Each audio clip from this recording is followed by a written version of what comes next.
We've got a whole toolbox full of persuasion secrets that will help you take your insurance sales to that next level. You're able to showcase how you've helped other clients solve the problem that you're talking on the phone with this person. These techniques are based on proven psychological principles, not just some gimmicky sales tricks by the insurance dudes. Exactamundo.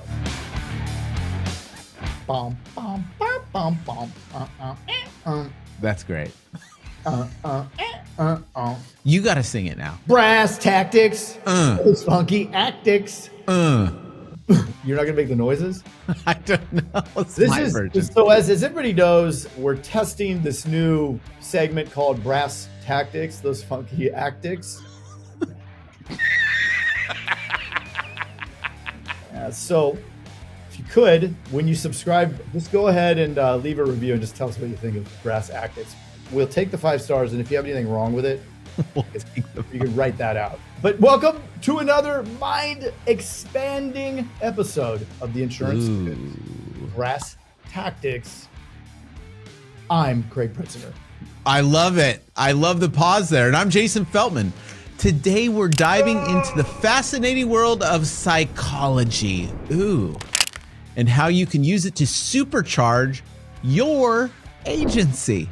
It's true. Mr. Jason, we're going to share some of the powerful persuasion techniques that we have used that is going to help you, Mr. Jason, and you, Mr. Insurance Dude and Mrs. Ms. Dudette. You're going to overcome all these objections. You're going to close more deals than ever before. I love it. And this is something that we always need to tune up, right? And you want to know the best part? These techniques are based on proven psychological principles, not just some gimmicky sales tricks by the insurance dudes. Exactamundo. We've studied the masters of persuasion from Dale Carnegie to Robert Cialdini, and we have distilled their wisdom into practical, actionable strategies that you're going to start using today. What do you think about that? I think it's Robert Cialdini is what I think about that. Yeah, I say what I want. And I think it's actually with a CH, like a Cialdini, but it's not spelled that way. But anyways, all right, let's kick this off with the first principle. What do you think of that? Is this the idea that when someone does something nice for us, we feel compelled to return the favor? Oh, you nailed it. Yeah, well, so you can use this in your insurance sales by offering value up front, and whether it's helpful, like a helpful guide, a free consultation, even just a genuine compliment. When you give first, your prospects will be more likely to say yes when you ask for their business. It's so crazy too, because we don't think about it enough. And you can relate this to your team or anything else. Like, just give. Like, how much do you feel that once somebody gives something to you that you kind of owe them something? And it's like, why don't we do that more in everything in life? Right? Totally. And you know what? If they hang around and they're on the next episode, we may give them something. Drop that little nug. Just a little nug. You know, why not? All right, let's dive into another powerful principle, and that is social proof. People are more likely to buy when they see that others like them have already made the same decision. You know what this reminds me of? Something we did in our agency that was super powerful was we were having everybody drop testimonials on Google and Yelp. And then when we were selling on the phone, one of the first things we would say is, here's a link to our Google, check it out, right? And it switched. People automatically said, all right, these guys are legit. Yeah, it is great. It's remarkable how we don't like anybody, but for some reason we trust everybody when we're buying a product. Weird. But that's why testimonials, case studies, they're so effective, right?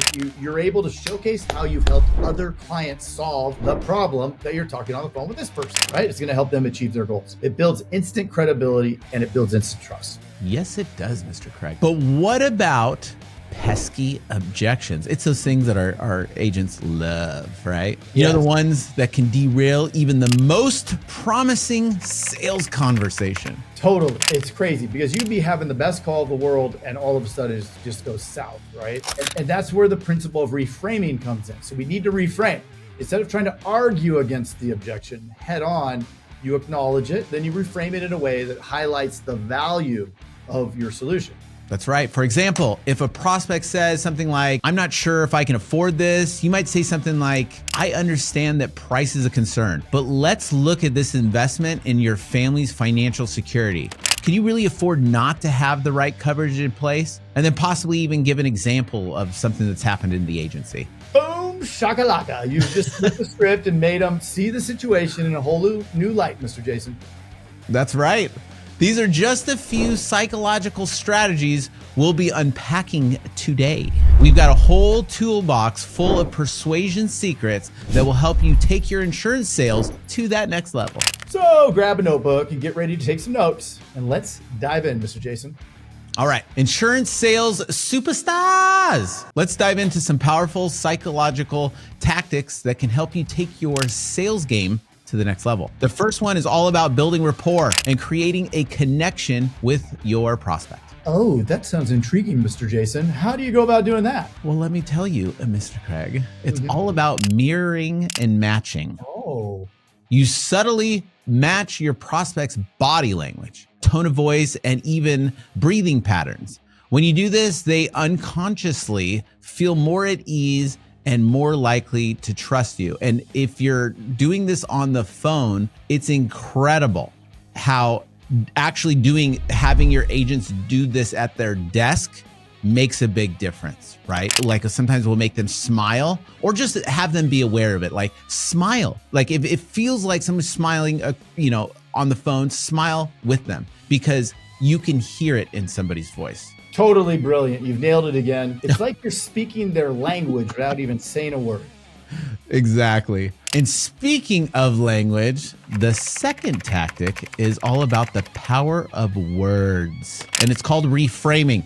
Yes, and we talked about it. We teased it a little bit, but reframing, it's kind of like putting a new spin on something, right? Yeah, it is so important to reframe things for people because they ain't going to do it themselves, right? So in sales, reframing means taking a perceived negative and turning it into a positive. For example, if a prospect says, "I'm not sure I can afford this," you might reframe it by saying, "I understand that affordability is important to you. Let's explore some options that can give you the coverage you need within a budget you're comfortable with." I see. So you're shifting the focus from the price objection to handling the solution that works for them. And it's brilliant because it's so important that we've done it twice. Bingo, Mr. Craig. And let's go into the third tactic, and it involves association, right? This is where you link a specific word or phrase with a desired emotional state. Well, being a sociopath narcissist, I don't understand anything about those emotions. So could you give me an example? Craig, you're not. Just because your wife tells you that doesn't mean it's true. My bad. Or my wife. All the wives call me that. If you're a guy out there, you probably heard it. Let's be honest. What? Moving on. Yeah, sure. All right. Let's say you want your prospect to feel more confident and empowered when they think about working with you. You might use specific phrases like peace of mind consistently throughout the conversation. Over time, they'll associate that phrase and the positive feelings that you've created, and they'll be able to more likely take action with you. Genius. It's like you're planting the seed in their mind. It's like Inception. You know it. Top thing. Yeah. Well, I had a sales guy that was really good, and he was with me for a while. And one thing that he would do as he was going through the policy, he would keep saying, "This is a great policy. Oh, I love this policy." Genius. And he kept doing it the whole time. And I mean, by default, the people would end up loving the policy, right? He's just telling them. Would he ask towards the end of the policy, "What do you think of this policy?" Oh, we love it. It's a great, obviously it's a great policy. Obviously, it's all you've been saying about it. All right, let's dive into the fourth tactic. It's all about paying attention to your prospect's nonverbal cues, like facial expressions, body language, and tone of voice. Again, easier to do in person, but really pay attention to those, the vocal cues on the phone. And really pay attention to what you're doing behind the desk. Because I guarantee you this, if you're slunched over and you're like thinking about lunch, going out to lunch, and you look like Eeyore, you probably sound like Eeyore too. Yeah. So, and that's why we bring it up again, because it is that important. A lot of people overlook it, especially when we're doing phone sales, right? Most agents that are getting results are buying leads, they're calling them, and they have their team on the phone doing tons of quotes every day. Well, you have to be watching that because it's very easy to slip into a monotone way of delivery. And we catch it all the time. And you just have to take them off, pump them back up, get them going. Yep, exactly. Like being attuned to their nonverbal signals, you can build deeper rapport and steer the conversation into a more productive direction. Well, I love it. I don't care what anybody else says. Now, what's the fifth tactic? I'm going to dive into that, but I just want you to, Craig, isn't this the best insurance podcast on iTunes and Spotify and all that? Yeah. But wouldn't it make sense to just subscribe? I mean, since it is the best. I mean, I don't want to call anybody insane, but I'm certainly subscribed to it. Right.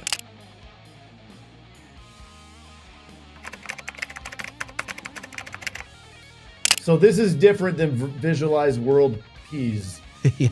Okay. Instead of just features and benefits, you paint a picture of how their life will improve. Is that what we're talking about? Spot on, Mr. Craig. You might say something like, imagine how much more secure you'll feel knowing that your family is protected no matter what happens. You'll be able to sleep easier at night and focus on things that matter most to you. That is powerful, Mr. Jason. That's why it's the best insurance podcast out there. Yeah. By tapping into their emotions or helping them see a better future, you're making the decision to work with you feel like the natural choice. Is basically what you're saying. Also natural. Absolutely, Mr. Craig. Always remember, people make decisions based on emotion first, and then they justify with logic. And this always happens. Think about everything that you're wearing, the cars that you're driving, I mean, everything. And by using these psychological tactics, you can create a powerful emotion connection that makes saying yes feel right. Like saying yes to the fact that this is the best insurance podcast out there. Right. Yeah. If you're listening, you love this podcast. I can't wait to start using these in my own sales conversations. Nor can I wait to tell all my friends about subscribing to this. Right. I bet it'll make a huge difference. Oh, you know what? Oh, my friends love it. I guarantee they will. And the best part is these brass tactics, these funky tactics are subtle and ethical. You're not manipulating anyone. By the way, you kind of are, but here's the manipulation has a bad connotation anyways, because we're always trying to manipulate people. When you say that I saw this movie that I really liked and you're trying to explain all the cool things that happened to it, that's manipulation. So it's got to, all right, anyways, I digress. You're simply communicating in a way that resonates with them on a deeper level. Yeah, it's the beauty of psychology and sales. It's all about understanding how the people think and feel and using that knowledge to build genuine, trusting relationships. I couldn't agree more, Mr. Craig. Let's recap this. You ready?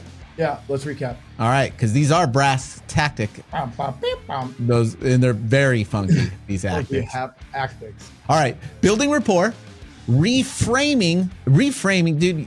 Like, by the way, when we talk about this, you can use this in life and you can use it on yourself to create more abundance in your life. I swear to God, it works. All right. So number one is building rapport, reframing, association, paying attention to nonverbal cues, and helping them visualize positive outcomes. 5 powerful psychological tactics every insurance sales pro should master, not just sales pro. I mean, dude, if you're a human on this planet, those 5 things to be aware of will change your life. Yeah, 100%. And you know what? I can't be more grateful than I am right now, Mr. Jason, for you breaking those things down. It was incredible. I'm sure our listeners are also eager to try them out for themselves. Mm-hmm. Yeah, I think so too. I mean, since they're listening to the best insurance podcast out there and subscribing right now, I think that they can value that as well. And remember, like any skill, these funky tactics, I can't not say it, just take practice. And think about them, be aware of them, and don't be afraid to experiment and see what works best for you and your team and all of their unique selling styles. Yeah, that is great advice. And I have an additional piece of advice, which is if you want to continue to get these great tips, tricks, tactics, strategies, handouts, gifts, all kinds of great stuff, I would subscribe to the best podcast in the insurance world. that exists. And that's this one. This one, yes, this. And if anyone wants to learn more about how they can boost their insurance sales, where should they go, Mr. Jason? Check out Internet Lead Secrets. That's right. Or sign up for the newsletter. Where can they see Internet Lead Secrets? Oh, they could see it over at offer.theidudes.com/internet-leads-secrets. It's a mouthful, but it's a great site. That's crazy. Just Google the insurance. I mean, on our website, we got it. Oh, I guess, yeah. Just go to www.theidudes.com and there you can subscribe to the newsletter. It's so crazy. So many letters and dashes and hashes. What about the bots? And the bots. And then we also have the newsletter. Dude, this newsletter is just getting better and better. We're going all in on 2024. Craig's got all kinds of things working over there. He's working on all kinds of things on the newsletter. Sometimes he tells me to stop, but I just keep cooking. He does. He just goes deeper into the techniques, and we do. Deeper into the techniques and provide value and insight. So deep that this deepness has its own term that we can't say on this podcast. Truth. Yeah. All Anyway, right. well, let's. I guess that's it. Let's put the bow tie on this. That's it. Wow, Craig, this was an awesome masterclass in persuasion. I feel like I could sell ice to an Eskimo. I don't know if you can say Eskimo. Oh, that's not the word these days? No, it's Kokomo. Down on Kokomo. And that's Brass tactics. Those funky aptics.